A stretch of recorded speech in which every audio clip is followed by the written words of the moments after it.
Welcome back to Energetically You, where we talk about optimal wellness, abundant mindset, and confident decision making. I'm your host, Megan Swan, a wellness coach and consultant, and the founder of Megan Swan Wellness and the Sustainable Integrated Wellness Approach. I help high performance humans thread more wellness into their existing lifestyle so that it becomes a way of life and not a check mark on their to-do list. I design custom, approachable wellness lifestyles because there is no one-size-fits-all wellness. I'm on a mission to empower more humans through optimal wellness. Today on the show, I have a fellow Megan. Her name is Megan Nolan, and she helps purpose-driven women get out of self-care overwhelm by creating a meaningful morning routine that leaves them feeling amazing and sets them up for massive success each day. One of my favorite topics, as you know. Megan is the creator of the Warrior's Journey, which is her unique combination of yoga, toning exercises, and mental fitness that gives you the tools you need for holistic health and happiness. So looking forward to diving into her wisdom on mental fitness tools. So let's get to it. Welcome, Megan. I'm so excited for this conversation. We have a lot of crossover, but I think there's a lot of nuggets that I'm very excited to get out of this conversation. So welcome. How are you, first off? I'm great, Megan. Thank you for having me. Great to be here. Where are you in the world? I am on the beautiful island of Maui, Hawaii. Can you tell us a little bit about, have you always lived there, or is that, was there a journey story of how you got there? Well, I have a self-diagnosed snow allergy. Okay. And being from Ontario, Canada, Ottawa specifically, I needed to move because I was having an allergic reaction. Just kidding. I don't like being cold. So I progressively made my way more and more west. I tried Alberta, I tried British Columbia, and I love BC. But I couldn't do the gray of the, ongoing rain cloud of Vancouver Island, which I loved it there. It's so beautiful. But I kept going more and more west until I found myself all the way out here in the middle of the ocean. And so I have been here for 11 years. I absolutely love it. It is a very magical place, and I feel very blessed to be here. Interesting. I don't know how I didn't pick up that you're Canadian before on our previous conversation, but anyway. That sounds amazing. I mean, I have also a bit of a similar journey, although I'm about to transition back to the snow. So I'm mentally preparing my Mexican husband for, I don't think there's any preparing really, especially Calgarian winters, but neither here nor there. I completely understand your stance on winter and being cold. So yeah, tell us a little bit about your yoga journey. I know that's near and dear to you. Absolutely. Well, I like to tell people that I came for the yoga booty and I stayed for the inner peace. I've always loved movement. I've always loved exercise. I was one of those kids that was running with my yellow Walkman. Remember those? The yellow ones? I had one, yeah. Yeah, just running. Loved it. And loved dance and all those sorts of things. And so I decided to, my journey into the work that I do started with gerontology, which is the study of aging. And after I graduated from university in Guelph, I decided, I don't think this is for me. And as you do, yeah. Yeah, as you do. My parents were very adamant about secondary education. So, I kind of obliged. And then I realized, I'm way too sensitive for this. And so I decided to take a much more preventative approach to aging and decided to move to Hawaii and become a personal trainer. And so that was sort of my beginning journey into the wellness industry. And when I was at school, one of my roommates took me to a yoga class, and I had been to sort of a hybrid class at the gym because, again, I love to exercise. And so I was trying out all the classes. And so she came to that class with me and she said, I don't know what this is, but this is not yoga. I was like, okay, heard.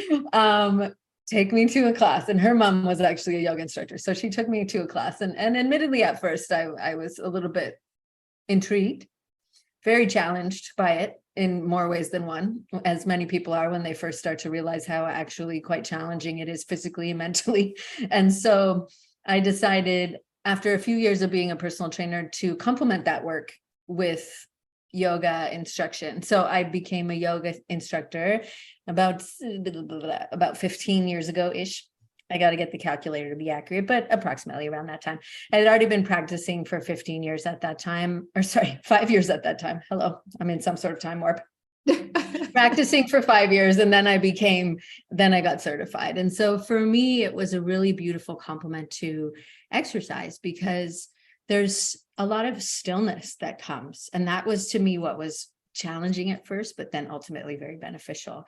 So placing your body in the posture and then working the more subtle aspects of the poses really challenges your mind. And as someone who's very busy brained, my mind is like monkeys drinking Pepsi and eating sugar, it's just blah, blah, blah, blah. And so for me, it was a very powerful tool set to give myself not only physical space and ease in my body as a complement to the exercise that I was doing, but truly to cultivate that inner space. And so cultivating that awareness of self through the different tools of the yoga practice, for me, was such a powerful journey, in a sense that it really gave me the opportunity to begin to witness myself. And so to me, and ultimately, yoga is a practice of self-awareness and ultimately self-acceptance and love. And so that was a huge part of the journey, because I came to it, as I said earlier, because I knew that it would help me get physically stronger and have more balance and, be able to stand on one foot and do all sorts of crazy poses. But ultimately, it's given me a tool set for self-appreciation and self-acceptance. So that's been so beautifully powerful. Yeah, that really resonates. How and when did you come around to being so passionate about helping people with morning routines specifically? When I reached a point of complete and utter exhaustion and burnout myself, I hit that. There it is. Yeah. Right.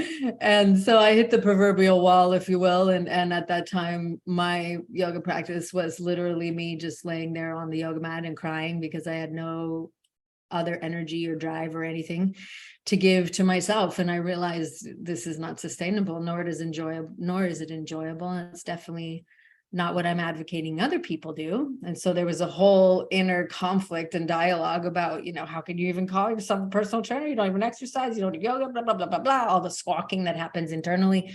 And so I made that decision to begin to, what I believe is, to check the most important box of all. And that's taking care of ourselves. And that is what I realized needed to happen first, because we can have really good intentions of, I'll do it later. Yeah, let me just do these 5 other 100 things before I go do that.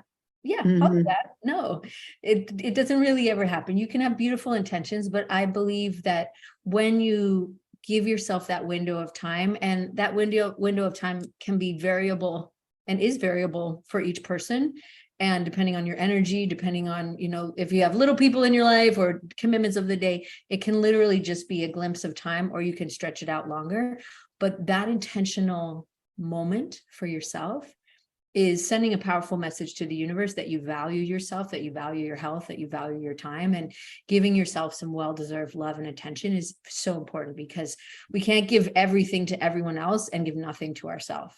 When we have that, proverbial cup full, then we have more to give, and we have more to give from a place of overflow and presence and patience and compassion and love and joy and all the things that you truly are. But if we get tapped out, then we can get really drained fast. And so realizing that, for me, that was the way to start the day, became very, very powerful as far as how I was showing up and how I was feeling.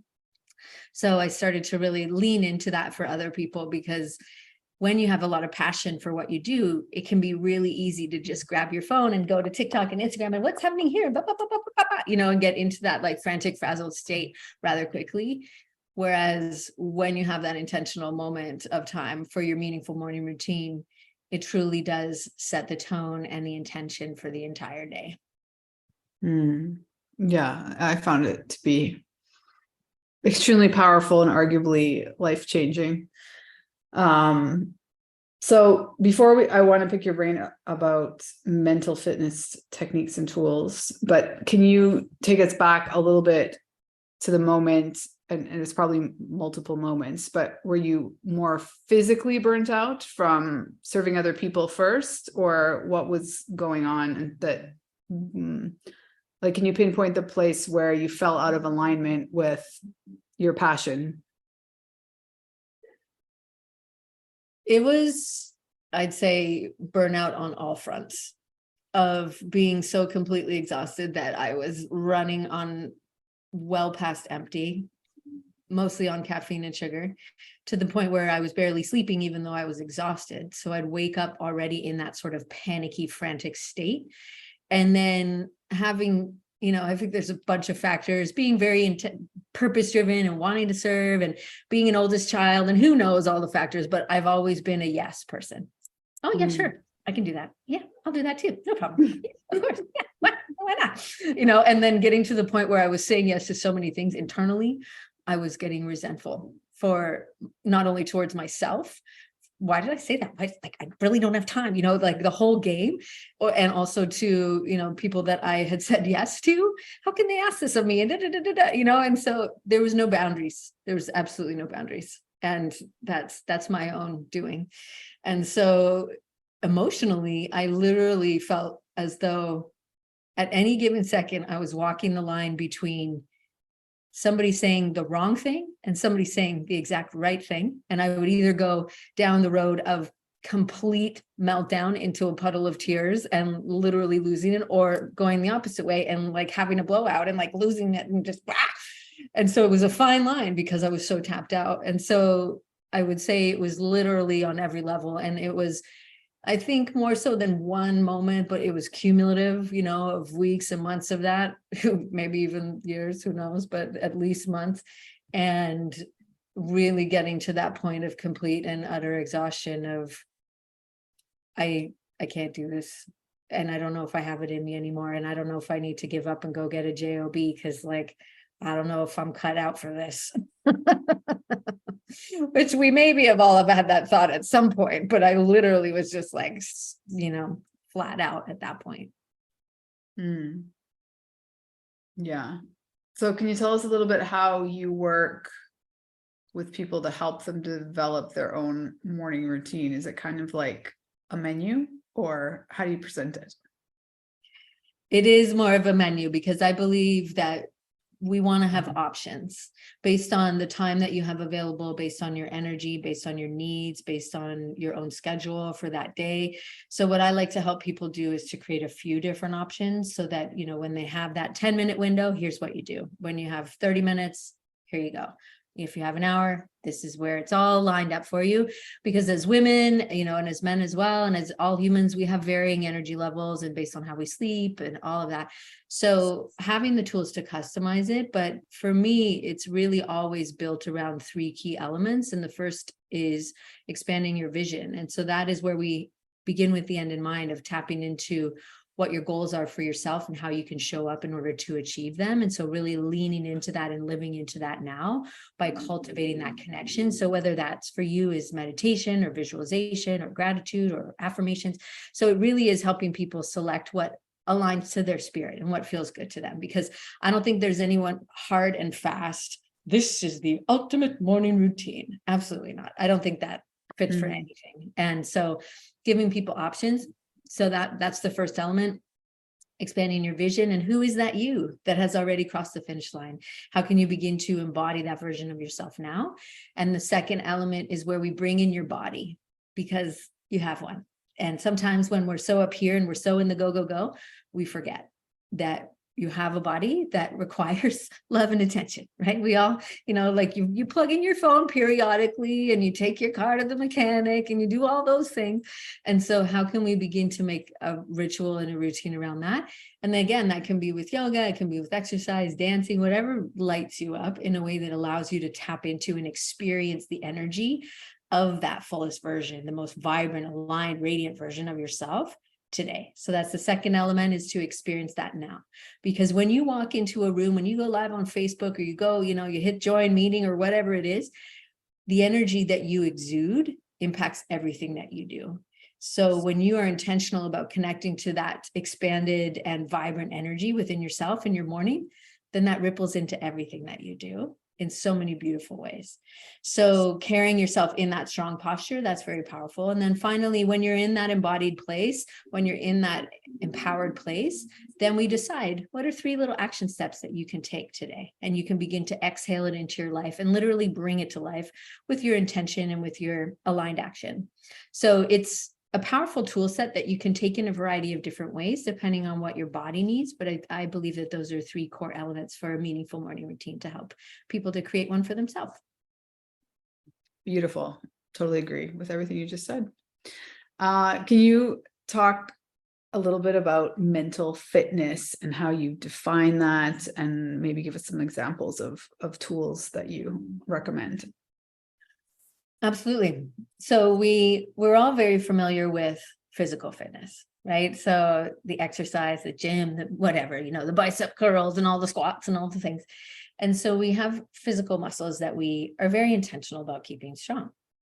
But there's also mental muscles. So you have a resiliency and a determination within you that comes from your mind. And the beautiful thing about your mind is that you can strengthen it just like you strengthen any other muscle that's in your body. But until we learn, A, that you have mental muscles that you can strengthen, and B, how to do it, then what tends to happen is that your mind, because it's hardwired to do so, is very, very adamantly focused on your survival and keeping you in a zone of familiarity and therefore safety. So we often hear this as self-sabotage, and the ways that we keep ourselves in that comfort zone of, procrastination, or, oh, let me just go tweak that font one more time, and maybe I should go change that, where that, blah, blah, blah, blah. And the perfectionism and all these different mechanisms of self-sabotage that are mechanisms of the mind of self-protection, which, thank you very much, brain. Like, let's all have a moment of gratitude for your mind and for your brain for getting you this far, because hello, we are grateful for that. But the reality is that only about 20% of people will rise to their full potential, because only about 20% of people will actually learn how to make their mind a powerful tool. Otherwise, your mind will be running on autopilot, using the subconscious programmings that were implemented when you were just a wee little tot. And if we haven't upgraded your operating system, i.e., learn to control your mind and begin to think on purpose, then we're running at a very low and slow level of your operating system. You're brilliant, absolutely. But just think about it. With your phone, you update that frequently. But how often are you updating that inner system in your mind so that you can really begin to think in alignment with your vision, right? If you think about that first element of the morning routine. So in order to begin to learn to take control of your mind and begin to think on purpose and have you run your mind rather than your mind run you, it's a very powerful shift. And it's actually quite easy, because there's only 3 muscles. Just like there's lots of muscles in your body, that can be overwhelming to keep your whole body strong. But in your mind, there's only 3. And the first one is to learn how to intercept the saboteur. So the saboteur is your main mechanism of self-sabotage. I call it the head of your shitty committee. So in your mind, we all have these characters, right? The one that's a little bit inner criticky, maybe a little judgy, maybe the one that tells you got to work harder to be worth anything. And, oh, you didn't get to your goal, you better try harder next time. Come on now, cracking the whip and whatever it is.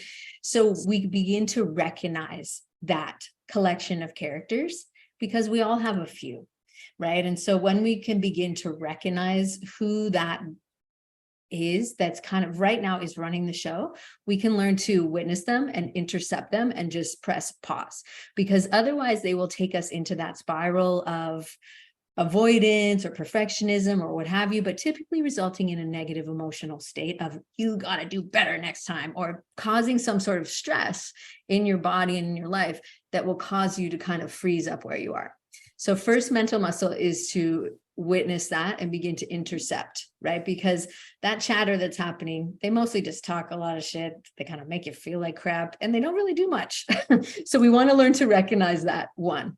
Number two is learning to practice self-command.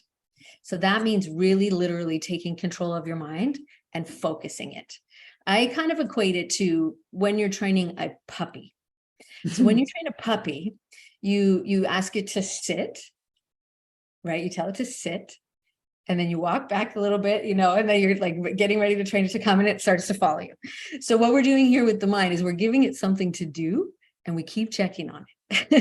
Because just like a puppy, if you give it a new toy and then you walk to the other room and you come back, by that time it's eaten the toy and it's chewing on the wall, so it's just like that. It's just like that. We want to learn to keep our mind focused on something. So using a tool of some sort of physical sensation. So this is something really powerful that we can do right now together. So what I want you to do, and all of your listeners can do this too, is you just take your first finger and you bring it to your thumb, and really slowly, so slowly that you can start to feel the ridges of your fingertips. And if it's safe for you to do so, go ahead and close your eyes, because that shuts down your visual sense and it brings more awareness into your hand. And make sure to breathe. Sometimes people have more sensation on other fingers, so move your thumb and try a different finger. Focus on the fingertips. Try one more finger.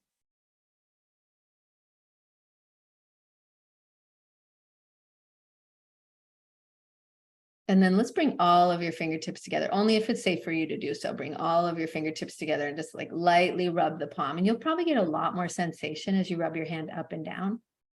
And just feel the texture of your hands.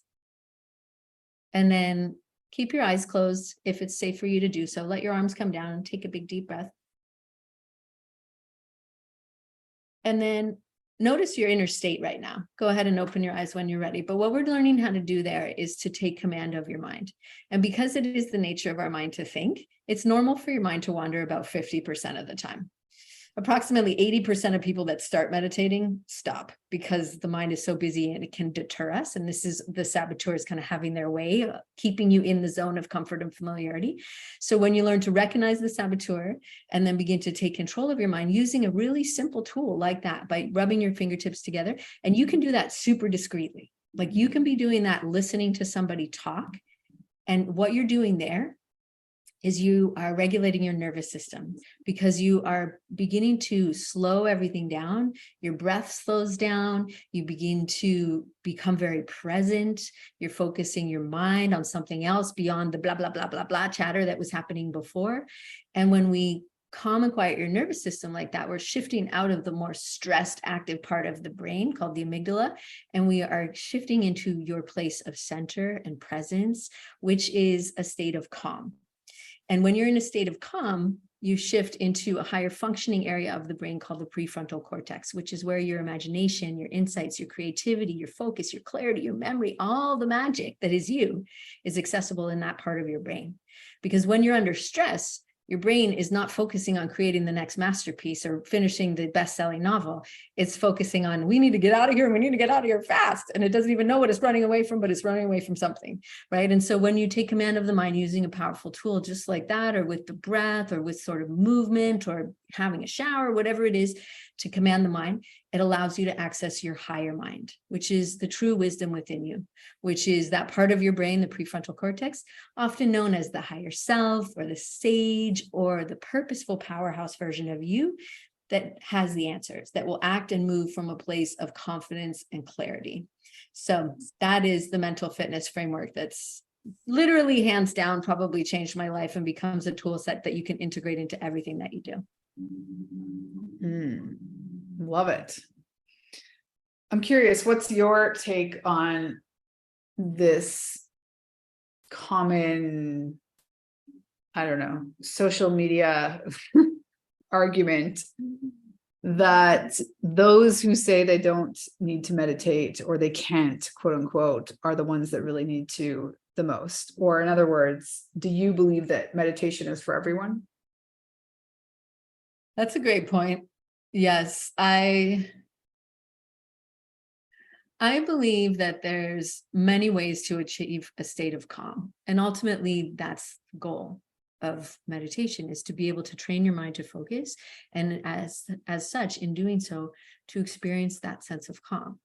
And so it doesn't have to be a traditional form of meditation for it to be effective.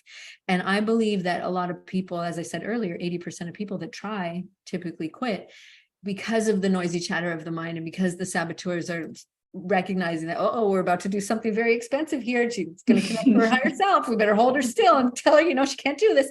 And it derails your progress. And we stop because we get frustrated. And maybe the thing is, and I know this is what happened with me, is that sometimes you just haven't found the tool that works for you yet. Because it doesn't have to be, what we see in social media imaging as far as what meditation, quote unquote, looks like. Meditating is just calming and quieting the mind and experiencing that stillness.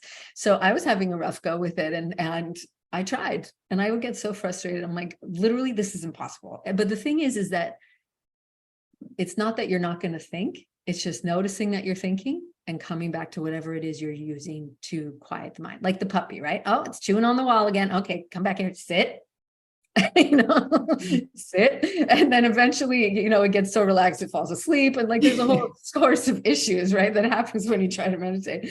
And so I avoided it for a long time. And I thought, okay, well, this is, again, I was having this inner conflict around, yoga. The goal of yoga is to be able to experience that stillness, ultimately to learn how to meditate.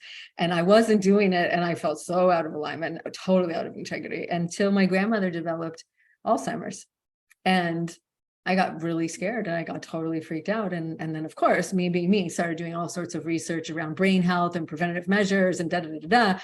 And one of the things that has stood out significantly and there's a significant body of research around, done largely by the Alzheimer's Foundation, is around the effect of meditation on brain health and memory.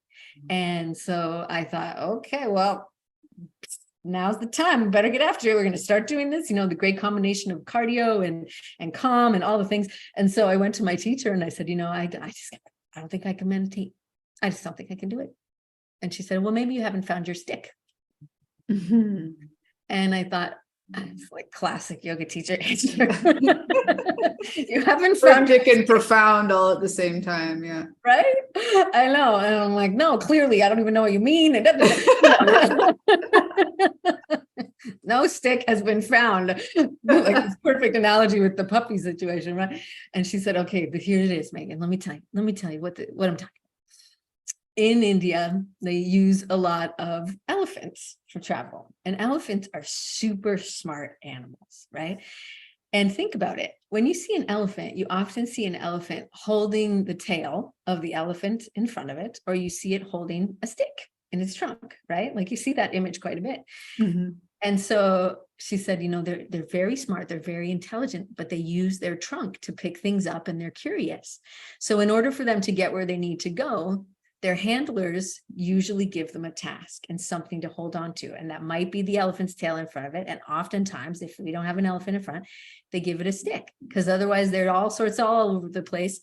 So maybe you just haven't found your stick. Maybe you haven't found something that you can hold on to in your mind enough to keep you steady and focused.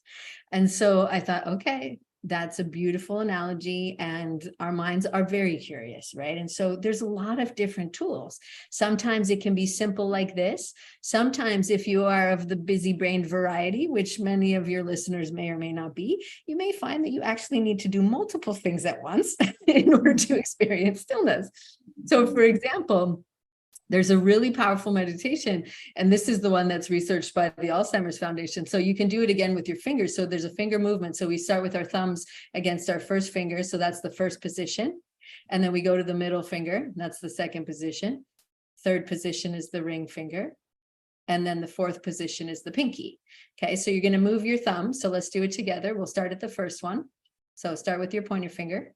1, second position, middle fingers, 2, ring fingers, 3, and then 4.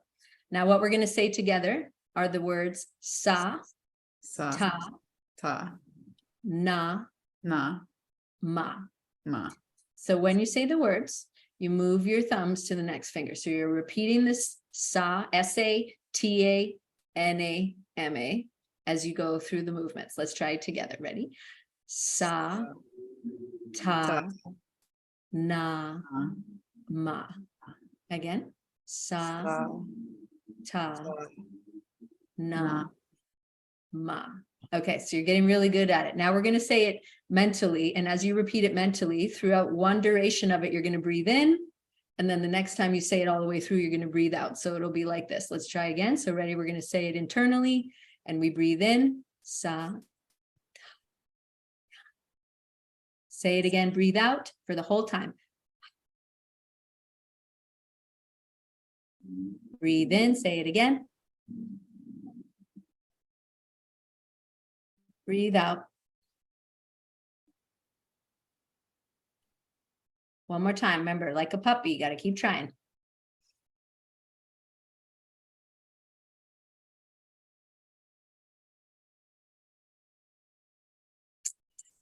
So the whole sequence with that is the combination of the finger dexterity as well as the mental repetition of the mantra. So the mantra itself, Sat Nam, means you are truth. You are fully capable of anything you put your mind to. You are connected to the divine and all that is. And maybe the divine is God or the universe or whatever that is for you. But that's the truth of your essence. So when you're repeating that to yourself, you're repeating this mantra that's, thousands of years old, but you're giving your mind the tool. That's what mantra means. You're giving the mind a tool to focus on while you're using the finger dexterity. So the research shows us that the combination of the repetition and the finger movement is enough to keep your mind very busy. And when you notice that you're off thinking about to-do lists and laundry baskets, then you just kind of bring it back in, keep going, so that there is an act of doing. Because sometimes when you are very busy in your mind and in your life, simply sitting down to breathe can feel like the hardest task in the world. And so when you are in the action of doing something soothing like that for your nervous system, it allows you to experience the calm of meditation without a little less of the frustration. Should there be any? In case you haven't found your stick. Yes, in case you haven't found your stick. I love all those beautiful reminders and the connection with the research that because I think that's why people judge themselves so heavily on this, because it's just undeniable how powerful it is as a tool. And I can say that, my practice of meditation has definitely ebbed and flowed over the years. Sometimes I lean a little bit more on guided meditation. Other times it's just me. And I think it's important to have zero judgment about switching things up as time goes on, I agree. Yeah, because sometimes it is nice to be guided, and other times you feel like you could drop in. And that's it, is that I think the most important thing is to have a curiosity about it and be willing to explore. And remember that, the saboteurs are basically the bouncers of the boundary of your comfort zone. And anytime you're about to stretch yourself into some sort of mind and heart and soul and spirit expanding action, it will just kind of, and like throw out all the stops. And so when you are in that place of playfulness with it, right? And let me try this one. Maybe just because that style of meditation didn't work for you, doesn't mean none of them will. It's like that first time you learned how to drive, and you didn't get it on the first go. And it's really just that being willing to take a different route and allow yourself the opportunity to get tripped up sometimes. And that's the part of it that is actually quite powerful. And that's the mechanism of the strengthening of your neurons that allows that part of your brain, the hippocampus, to stay vital and stay fully vibrant. Is that challenge is when we have to catch the mind and keep coming back, keep coming back, keep coming back. That's the essence of how you get stronger. That's called effortful learning, meaning that it's a little bit challenging for you to learn how to do it, right? If you did it on the first go, it wouldn't necessarily give you that host of benefits that it does give us. And I think if it's something that is directly impactful for the overall function and the health of your brain, it's definitely worth trying. Especially considering it reduces anxiety and improves your sleep and hormonal balance and all, that makes you a nicer person. Like all the reasons. I think it's worth it. It kind of is an endless list, isn't it? Yeah. Totally. So tell us, how can people work with you or connect with you? What's the best way to reach out? Well, I have a little gift for everybody. You can head over to minimorningroutine.com and grab the mini morning routine. So that would be a great place to connect if you want to explore creating your own meaningful morning routine. And then that way we can get connected. And then if we connect that way, I actually have a really awesome saboteur self-assessment. So you can learn who the captain of your committee is if you're curious about mental fitness. And then if you're over on the Instagrams, we can hang out over there. I've got lots of fun tips and tools and ways for you to integrate these tools into your busy life. And so I am Megan Nolan. So that's the handle over there, is I am Megan Nolan. So I'd love to connect and hear your takeaways from the episode. And, if you gave it a go with that movement of the meditation or the breath work, I'd love to hear how it was for you and to be able to support you on your wellness journey, however I can. Amazing. Any last little bits of wisdom you want to leave us with? I would say one thing to remember is that you are far more powerful than you give yourself credit for. And that it's very important for you to remember that, because that true power comes from your ability to pause. And cultivating pause and space in your life, whether that's through some of the tools we shared today, some of the tools that Megan shares, whatever it is that lights you up, is ultimately so incredibly valuable and so nourishing on a full systemic level, on every level of your being, that it is definitely worthy and valuable for you to continue to integrate that into your life. Because the more you can practice the pause to nourish yourself, the more you'll be able to show up from that place of presence and alignment and true vibrancy. So that's just my little love note to finish up with. Ooh, that's a good one. I like it. Thank you so much. It's been a pleasure getting to know you better, and thank you for sharing all of your in-depth wisdom. I feel like you're a well of wisdom on the different levels of both science and spirit. So thank you. Thank you. That makes my heart so happy. Thank you. I appreciate that. And it was lovely to be here with you and connect with your beautiful community as well. Thank you so much. Amazing. Thanks, Megan.